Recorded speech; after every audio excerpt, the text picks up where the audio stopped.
Hello friends, இன்றைக்கி எங்கள் விலையில் உள்ள ஒரு மேஜிக்கை தான் காமிக்க போகிறேன். ப்ராப்பராக விவசாயம் பண்ணி வியாபாரம் பண்ணுறவங்களுக்கு அது மேஜிக் கிடையாது. பட் இத்தினூண்டு நிலத்தில் கொஞ்சமாக என்னத்தையாவது கையில் கிடைக்கிறத போட்டு விவசாயம் பண்ணுவோம் இல்லை, எங்களுக்கு இது மேஜிக் தான். பார்த்திங்களா, பூசணிக்காயை தான் நான் சொல்கிறேன். இது ஒரு பூசணிக்காய். ஏற்கனவே 4 பூசணிக்காய் நாங்கள் எடுத்துட்டோம்.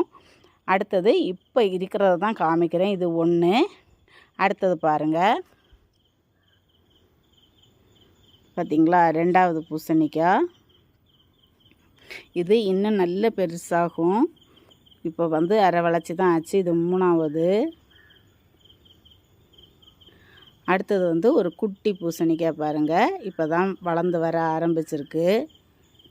பொதுவாக துணி வச்சு எதையாவது இலை வச்சோ துணி வச்சோ மூடி போட்டுருவோம். வழிபோக்குங்க கண்ணில் பட்டுச்சுன்னா அவ்வளவுதான். பாருங்கள், இலை வச்சு மூடி போட்டிருக்கோம். 5வது. இது இன்னும் கொஞ்சம் பெருசாகிடுச்சு.